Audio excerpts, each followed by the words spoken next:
world has always had its share of dreamers and schemers, tinkerers and inventors. Some who've had great ideas, but many more who've missed the mark, been ahead of their times, or whose ideas were just plain bad. This is a nod to the off-kilter geniuses who've come up short on success. Now, failed inventions on Modern Marvels.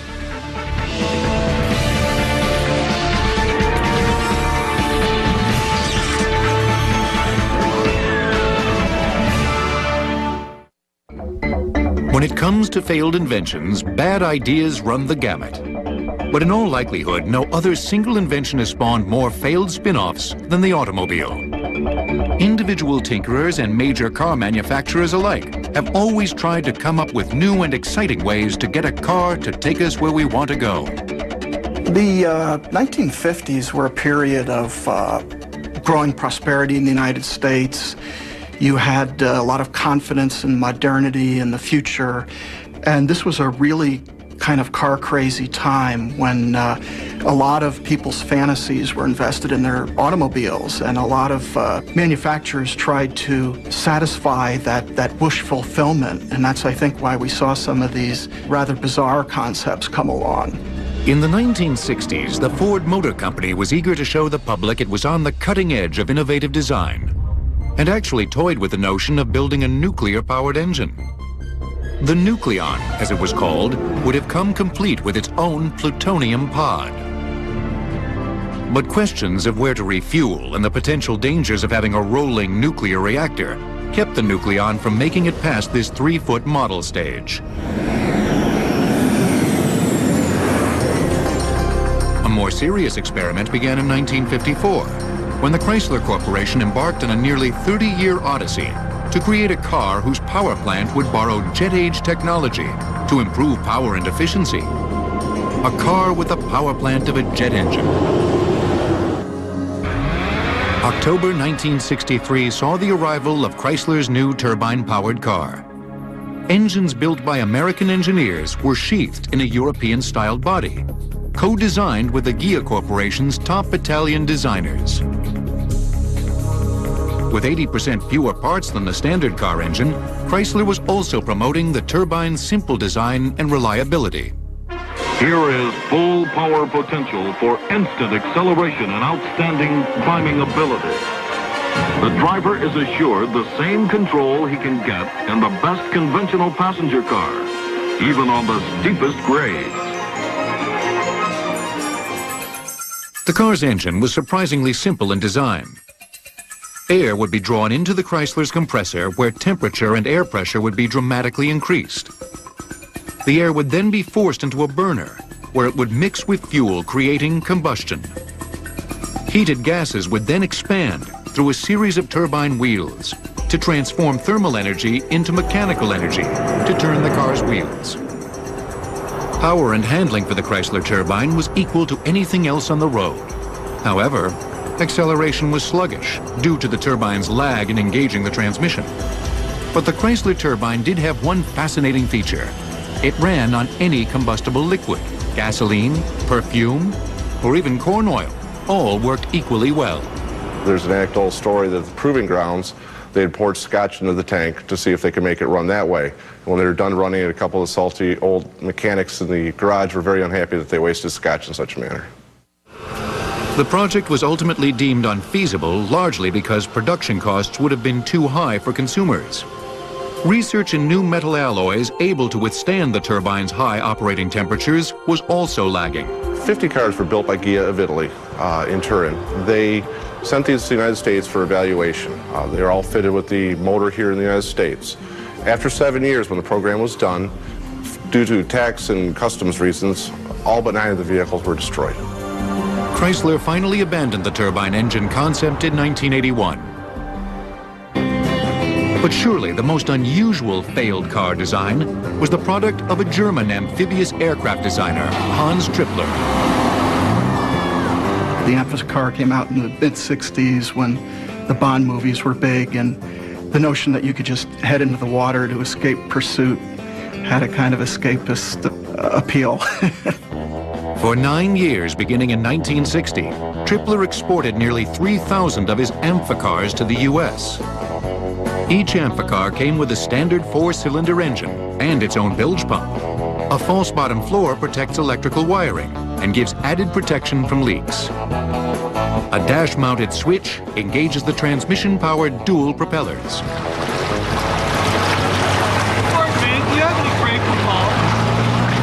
The Amphicar handles primarily like a car in the water, but consequently it handles pretty much like a boat on land. The twin propellers in the rear turn them in the same direction. Only one way can you turn pretty efficiently. The other way turns kind of like the Queen Mary. Costing nearly the same amount as a Mustang, the public faced a tough choice. Cool muscle car or ugly duckling that was all wet. The Mustang won the popularity contest. The legacy will be a great idea that never was popularized enough and so never took off.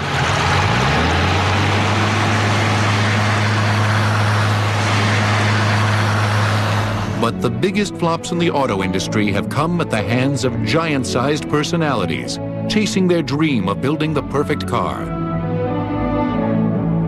A former Ford designer, Preston Tucker, was one of those dreamers. His plan was grand, some said foolhardy, to build a car company from the ground up. Preston Tucker was, above all, a salesman. And like all salesmen, the first thing he sold was himself. And he was a man with lots of ideas. He was always promoting these ideas. After the war, when the market was exploding, he thought that he could build an automobile. Starting an automobile company from scratch in 1948 was actually a virtually impossible task because the capital required was so huge that nobody could come up with it. Tucker's vision for his four-wheeled namesake was to build the safest car on the road. He designed this car, a rear-engine car. He put a lot of emphasis on safety, making a crush-proof passenger compartment and a pop-out windshield.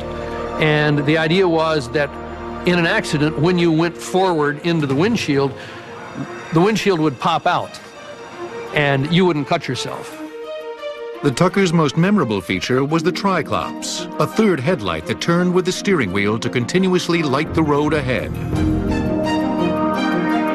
Long before a single car was produced, the savvy Tucker was conjuring ways to generate buzz for his dream car. One of the ways to promote the car was to build the radio for the car. And you could go in and you could buy the radio for your Tucker. And to make sure that you were always aware that that was a radio for your Tucker, why the buttons, the push buttons on the radio had the letters T-U-C-K-E-R on them, one on each button. But when Tucker began selling stock in his fledgling enterprise, his dream began to evaporate. Once word spread that the government was investigating Tucker's business practices, investors' money quickly dried up. It's safe to say that more shares in Tucker's company were sold than actual Tucker automobiles. In all, only 50 cars were ever built. Another man who shared a passion for elevating the automobile's design was Edsel Ford, Henry's son. Killed during World War II, the Ford company wanted to honor him by attaching his name to their newest project. Up to now, we at Ford have called it simply the E-Car. Today, it gives me a great deal of pleasure to announce its official name, Edsel, in honor of my father, who served as president of Ford Motor Company. The Edsel has, of course, gone down in history as a synonym for failure.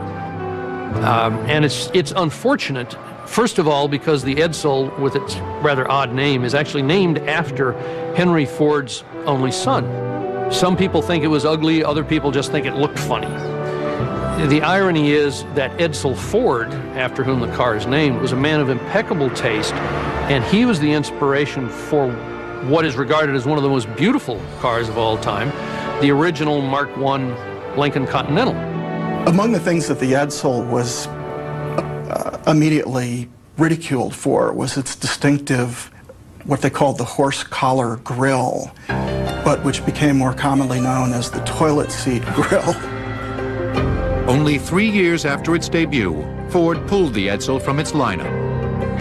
Estimates place Ford's cost for marketing and building the Edsel at somewhere between $250 to $350 million. The industry's biggest flop. There's no telling what new inventions will come rolling down the highway in the coming years. But perhaps the future of automotive transportation lies in the skies above.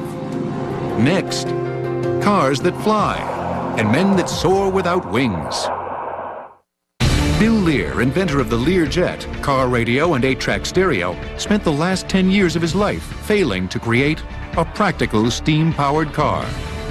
Failed inventions will return on Modern Marvels.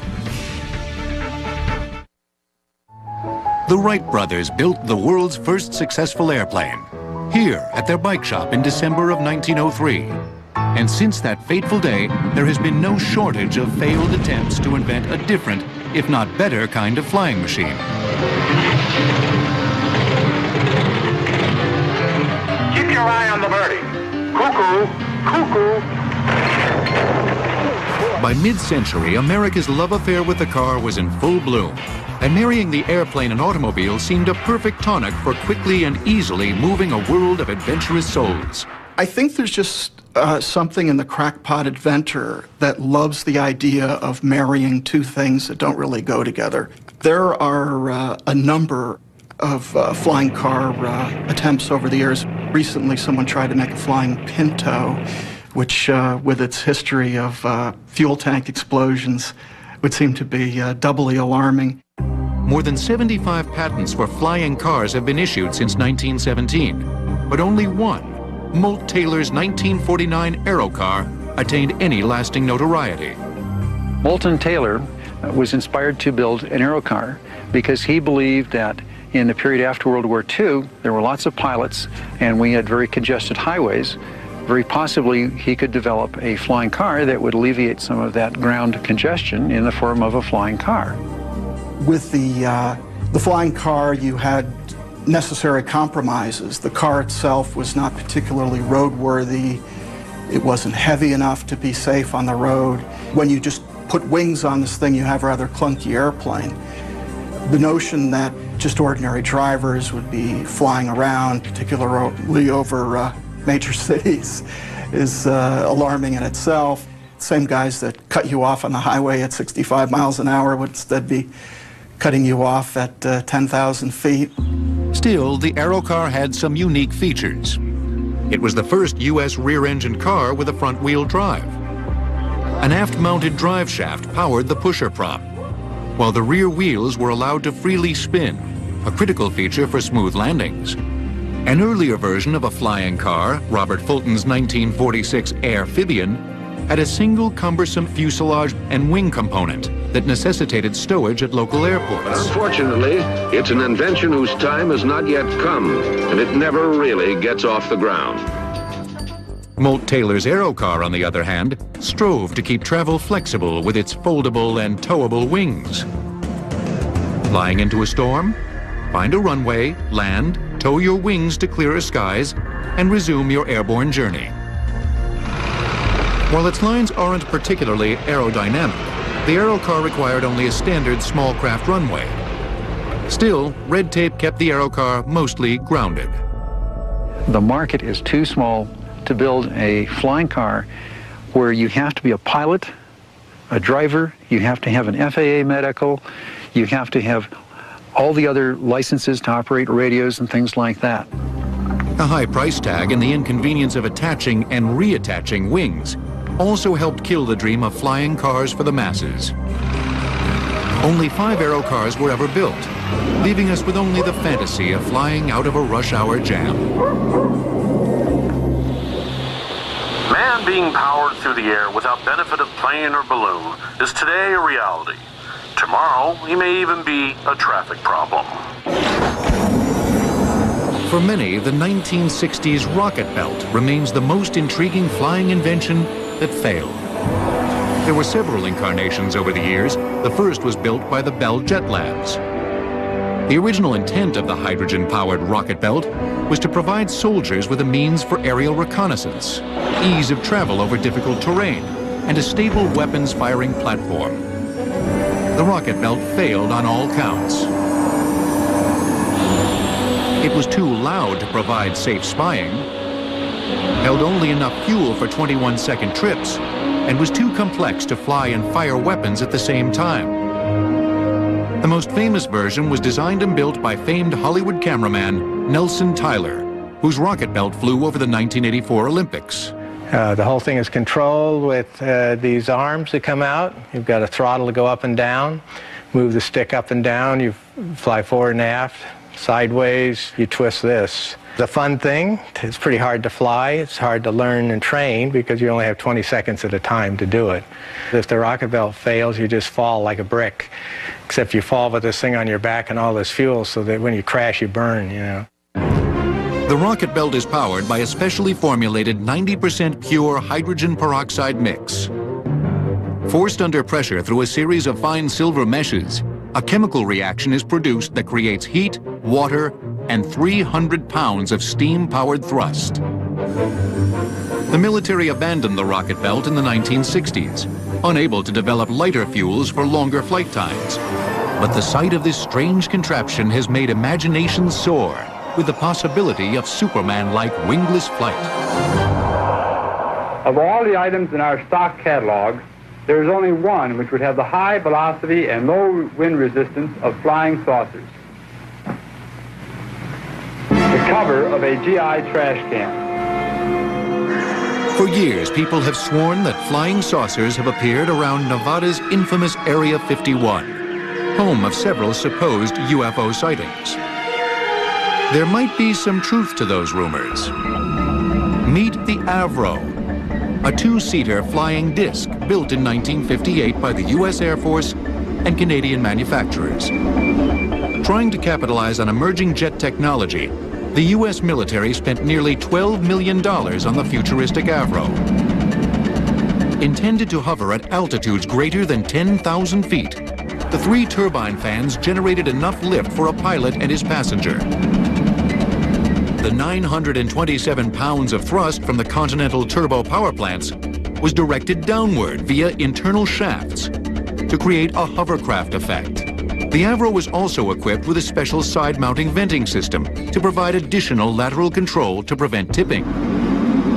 Engineers were never able to completely control the unwieldy Avro during untethered flights, or get it to lift more than several inches off the ground. Barely able to cross small ditches, the Air Force's hope for an all-terrain vehicle was dashed. Hovering discs, flying cars, and flying rocket men have all but disappeared from the scene. But some of the biggest flops have come at the hands of those with the most success. Up next, Thomas Edison gets bogged down in houses made of cement. The first commercial jetliner, the Comet, failed because its square-shaped windows caused deadly cracks in the fuselage. Failed inventions will return on Modern Marvels. Most failed inventions are the brainchilds of anonymous creators. But they're in good company. Even great minds have bad ideas. Thomas Edison, Nikola Tesla, and futurist Buckminster Fuller have all laid eggs during their otherwise successful careers. Anyone who's really thinking out of the box, who is pushing themselves constantly, is going to kick out a few ideas that just simply don't work. Nikola Tesla is remembered as the champion of electricity's alternating current, the X-ray, and wireless communication. He created the power station at Niagara Falls. And in an era of the horse and buggy, Tesla was creating radio-guided torpedoes. But many wonder if some of his inventions came from an even darker place. Tesla would have to be considered one of the quintessential mad scientists of all time. Tesla was said to have been engaged in designing a death ray for the U.S. government just prior to World War I.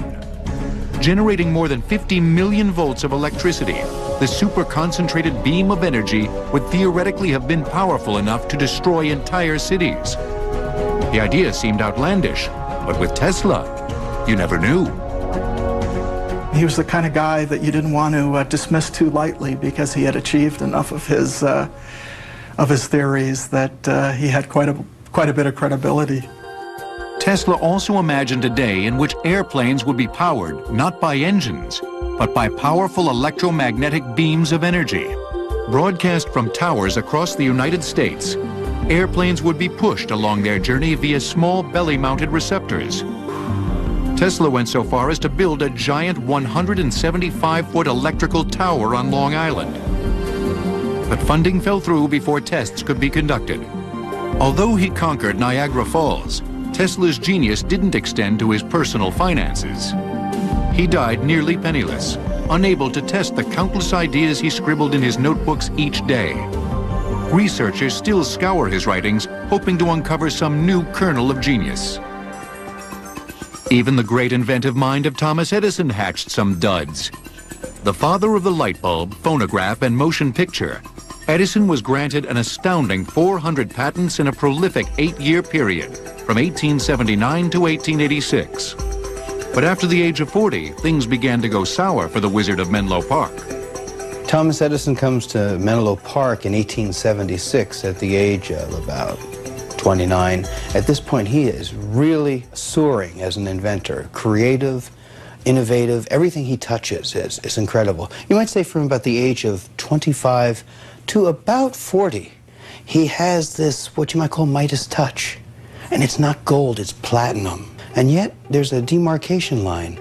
Right after that, all of a sudden, things that he touches aren't quite as successful, and it seems to get worse as time gets on. Kind of turns toward plate aluminum, you might say, in the later years. One of Edison's more bizarre failures involved manipulating electricity's powers to create a device for communicating with the dead. After the carnage of World War I, Edison felt families might be interested in contacting lost loved ones. Among his theories was the belief in an invisible source of electrical energy that could actually link survivors with people who had died. To date, no one has answered any of Edison's calls. Another Edison invention that failed was the talking doll, an idea that turned out to be way ahead of the day's technology. Edison invented the phonograph in 1877. In 1889, he decided to make a talking doll. He imported the heads from Germany because they had the best bisque heads. On the dolls, he had a little phonograph motor, which was hand-driven, and a little wax record that would be placed around. There was a total of about 7 or 8 different songs that you can buy. It would be placed inside the chest of this doll and be closed. And the children would crank the doll, but it was very difficult at the time to work this phonograph. First of all, you had to keep it at a constant speed, and you had to take the whole motor apart just to put a new record in.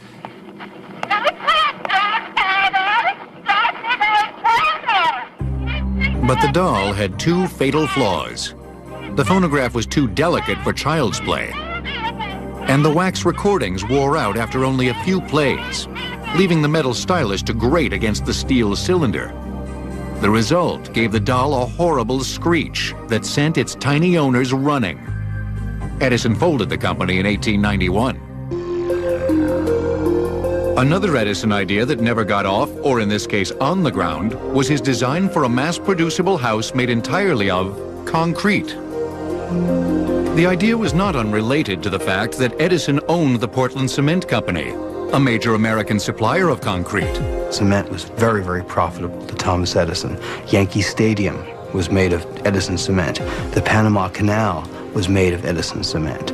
So Edison was doing very well with cement, very profitable, a wonderful industry, and he started coming up with ideas what to do with cement. Edison stood to make a fortune if he could get Americans to fall in love with the idea of a concrete home. And to that end, he commissioned expensive and heavy cast iron molds of every part of a 2-story, 1,500 square foot house. All that would be needed to finish was plumbing and wiring. Edison even created an ill-fated line of concrete furniture for his homes, including couches and chairs. As soon as the press heard about it, they had cartoons with a 2-horse team connected to your couch every time you wanted the dust. And Edison actually liked the cartoon. He hung it up in his office. In a day when the average house sold for a few $1,000s, the concrete house carried a heavy price tag of over $100,000. Mass production would be the only way to keep the homes affordable. Edison's cement works produced only 11 homes before going bankrupt. Edison wasn't the only well-known inventor to come up with an original and ill-fated idea for mass housing. Buckminster Fuller was a highly regarded engineer, inventor, and futurist. Michigan's Henry Ford Museum contains the only existing Fuller-designed Dymaxion house. Fuller's failed dream of lighter, cheaper housing is being reconstructed for public display. After World War II, there was everybody and his brother trying to get in and make a buck off the housing shortage. But Fuller had a totally different idea to revolutionize the housing industry, both factory production and a completely new engineering concept, the Dymaxion house, which stood for dynamic maximum tension. Unlike most homes which sit on a foundation, Fuller felt that certain materials performed better in tension. The entire house is suspended by wires hung from a central mast, much like an umbrella. Nothing rests on the ground. Fuller turned to an aircraft manufacturing firm to produce a lightweight and easy-to-ship aluminum exterior. The entire home could be delivered in a single tube. The cost of a new Dymaxion house was $6,500. The 2 bedrooms each had their own tiny prefab bathroom cubes. It's not what we think of as a bathroom today. It's a little bit close in there, folks. As well as imaginative revolving shelving units to maximize the restricted space. Like Fuller's later geodesic dome home, the Dymaxion failed in part because it was so different. Its one-size-fits-all floor plan made add-ons impossible for growing families. The house's round shape also gave homeowners headaches, trying to make square bookcases and couches fit into their new, round world. Like many others, Fuller's Dymaxion house may have also failed because he was just a bit ahead of his time. While some failed inventions tried making life easier, others came close to destroying it. Up next, a jaw-dropping glass of water. In the year 2000, the U.S. Patents Office received more than 175,000 applications for patents. 43% of the applications filed failed to obtain approval. Failed inventions will return on Modern Marvels. The field of medicine has produced the lion's share of failed inventions, and Bob McCoy has amassed a collection of more than 250,000 bizarre gadgets at his Minneapolis-based Museum of Questionable Medical Devices. The discovery in 1898 of the radioactive element of radium spawned dozens of lethal medical inventions. People wonder why there are so many radium inventions. I think it's because it was a popular thing at the beginning of the 20th century. It had a certain sense of vitality and energy. Not only did they sell radium products thinking they're going to make you healthy, they also tied it in with sexuality. They were making radioactive athletic supporters for weak, sagging men. They were drying out boars' testicles and making them radioactive to improve your romantic talent. They were making radium suppositories for men or women. A whole line of goofy stuff like this were being sold. Fast talkers attributed all manner of benefits to this hot fad. This was called the Cosmos radioactive pad, marketed to people who had arthritis, with a promise that it relieved the pain of arthritis. Oddly enough, on the back it says, "Warning, do not open this and eat the contents of this bag." Who would want to eat a bag of radium? In the beginning of the 20th century, radium was big business. It was imported, for the most part, from Europe. Here is a grocery store selling radioactive water, claiming you have the invisible hand of Mother Nature in your body to make you healthy. All of this was going fine until a fellow in Pittsburgh began marketing these little bottles of Radithor to improve your romantic talent. A man in Pittsburgh drank 1,400 bottles of this. His upper and lower jaw fell off. That's when they realized this radium cannot be sold willy-nilly, that it was dangerous. Like radium, the invention of the X-ray also spawned a host of potentially lethal creations. The X-ray is discovered in 1896 and put into use almost immediately, and it seems miraculous to people. But then, as often happens with these technologies, they get a little warped and people begin loading on more expectations on top of them. Things snowball and go skidding off the road and become ludicrous at best and sometimes lethal at worst. Case in point, in the 1940s and 50s, shoe stores all over the country and the U.S. military were using the Adrian X-ray shoe fitting machines to achieve exact sizings. The appeal was to see your own toes wiggling in your shoes and seeing, oh, those are my toes. And to see if your shoes were too narrow or too short or too wide or too near or long. The company in Milwaukee produced about 10,000 of these things. And even though they were lead lined, there was no lead shielding around either the ports into which you put your feet or the various viewing ports. It had 3 of them, one for the customer, one for the shoe salesman, and one for parents in case they were buying shoes for their child. The amount of X-ray leakage is rather alarming.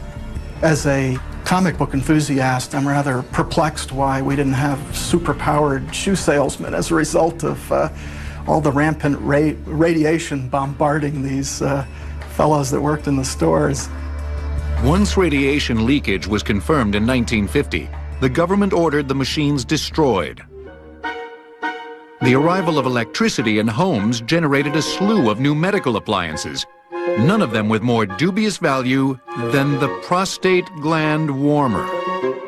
It was patented in 1918. It's supposed to excite a man's abdominal brain. Did you know men had abdominal brains? The U.S. Patent Office says we do. Now, the wattage of this bulb controls how warm this will be. This is a 25-watt bulb, and this doesn't get too hot. Actually, this didn't do anything. Electronic medical gadgets weren't the only inventions that failed because they didn't live up to expectations. Nearly 50 years later, inventors had shifted their focus from medicine to gadgets we find every day around our houses. At a 1977 Polaroid stockholders meeting, President Edwin Land, the inventor of the Polaroid instant camera, proudly unveiled his latest creation, Polavision. Dubbed a movie in a minute, Land said Polavision's home movies would become a part of your diary.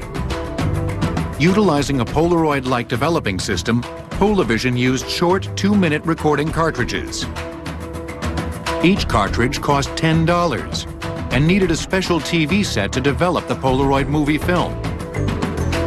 Polavision did not record sound. As Land addressed his stockholders, he wasn't banking on the success of the new Sony Betamax and JVC VHS video formats. Consumers opted for the longer recording times, sound, and instantaneous playback of video. Polaroid lost over $65 million in research and marketing costs. While video systems rendered Polavision useless, the Society of Unuseless Inventions welcomes the near misses. An unuseless invention is something that is useless in the sense that it doesn't work. It's not the sort of invention that will make your life necessarily easier, but it's not entirely useless. It's almost useful, or it's unuseless because it gives amusement to people. This is the Honest Husband hat, and the idea is that a lady can give this to her husband or her boyfriend and assure that when he walks through the park, he's not going to look at all the pretty girls, because he's got a picture of the wife and kids right here to remind him of his romantic obligations. This is the AC-free battery charger, and the notion is that you can recharge one of your old batteries simply by using 12 new batteries. It does really work, but you'll also shorten the lives of these 12 new batteries, so what you need is another 144 batteries in order to pump these back up. This is the Back Scratchers t-shirt. If you've ever had that problem of having to tell your partner higher, lower, to the left or the right, you know that it would be so much more convenient if you could just say, please scratch F3. Oh yeah, oh, good.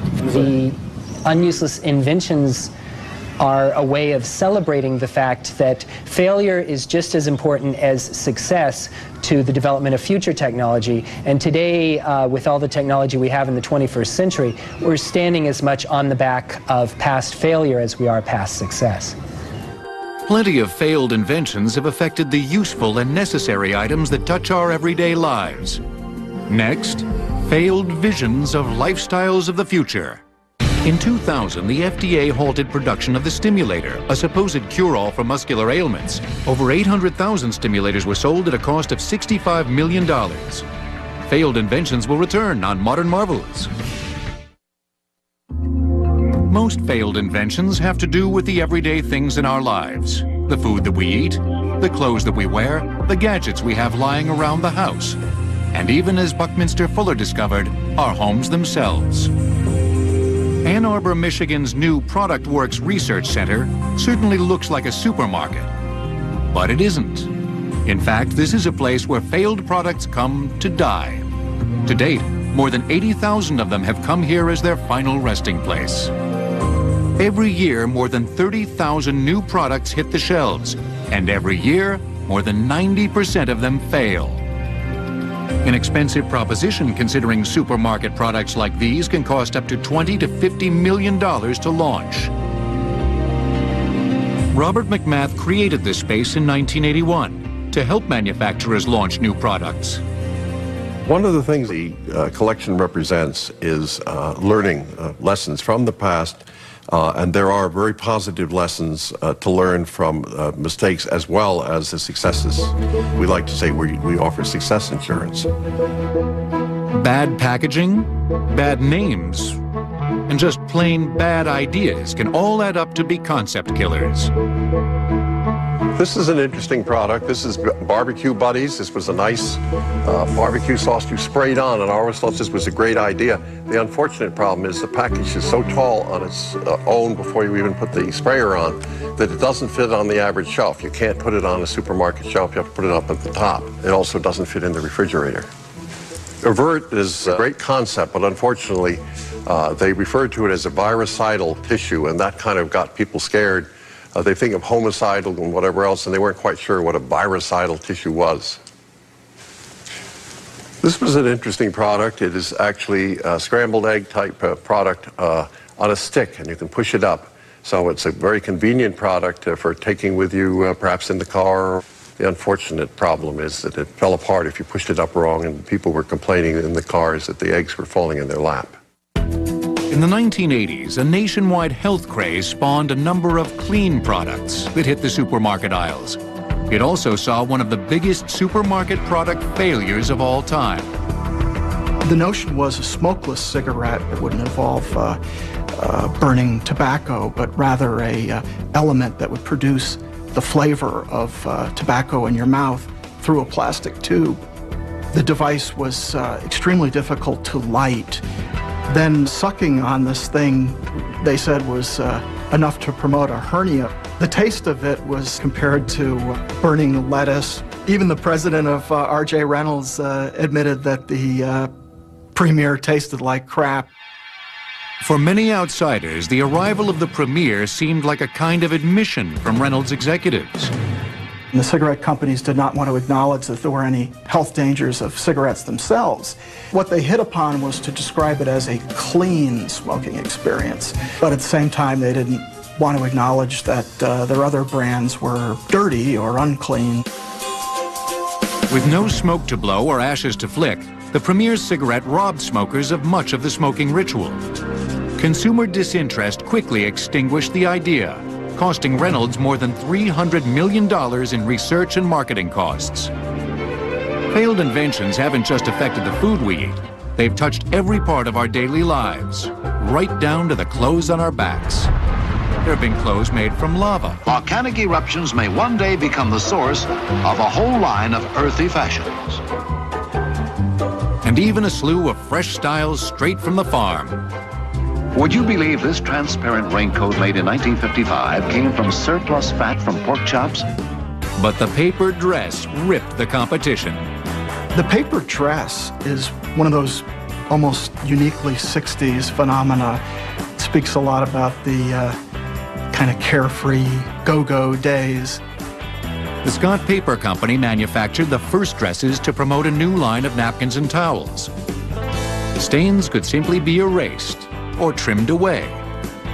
Ultimately, the paper dress lost favor because its one-size-fits-all soured women who didn't appreciate its billowy muumuu-style cut. But where to put all those paper dresses and grocery store flops?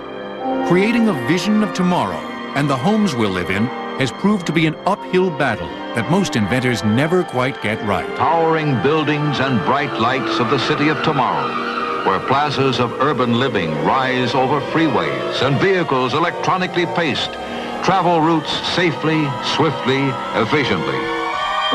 Any kind of projection of the future is a statement about present realities. The city of tomorrow will be clean and spacious. Well, that's because the city of today is, in other words, they're saying, is crowded and awful and depressing. Inventors have long claimed the house of the future will come with a robot or two that frees man from the workaday grind. The future will be full of free time. I can perform 36 separate and distinct acts. Anyone out there knows of a mechanical woman who is looking for a boyfriend? The robot is a powerful symbol of the world of tomorrow. We're still waiting around, most of us. I don't know if you've got one, but I think we're still waiting around for our own personal robots to hang around our house and serve us our coffee in the morning and take the dog for a walk. All of those things were supposed to have been here by now, and they're not. Inventors predicted time-saving gadgets would create unprecedented leisure time. In fact, downtime has decreased despite the advance of technology. Clothes will be washed, even egg stains removed by washers that require no cleansing agent. High-frequency sound waves dissolve food particles and dirt. Inventors always claim that their devices are going to save you something. It's going to save you labor, going to save you time, going to save you drudgery. But because you can do it more often, you do it more often, and so you don't end up saving time. And so even successful inventions can be regarded as failures because they really haven't saved you anything. Major corporations oftentimes used the house of the future as a draw, as they became containers of magical devices. Would I like it? What a dream. Imagine how wonderful it would be to live in a house like this. Easy cleaning all plastic houses. High-tech toasters hidden in special space-saving compartments. And even conveyor belts to whisk away dirty dishes to sterilizers. With so much promise, the non-arrival of the house of the future is baffling. Come see the home of tomorrow. Well, we're often drawn to it as a kind of a spectacular piece of entertainment, but nobody really wants to live in something that looks like that. People just wanted something that looked like everybody else's. I think even when their inventions don't really happen, they've always provided us with something to think about. I think when we look at a lot of failed inventions or innovations that went nowhere, we are tempted to see it as a history of failure. But that's not really what it is at all. In fact, these are kind of testimonies to the human spirit. Without the courage to fail, without the courage to try something that may or may not work, we'd never enjoy the progress that we have.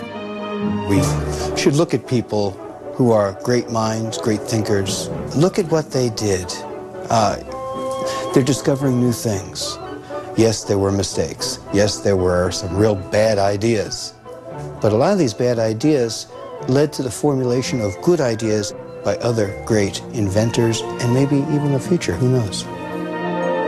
No matter that these ideas fell short of their intended goal, the world has a special place in its collective heart for forward thinkers, tinkerers, and daydreamers who march to the beat of their own drum. Necessity might have mothered a notion that only its inventor could love, but the creative spark, no matter how dim, deserves even the occasional nod of recognition.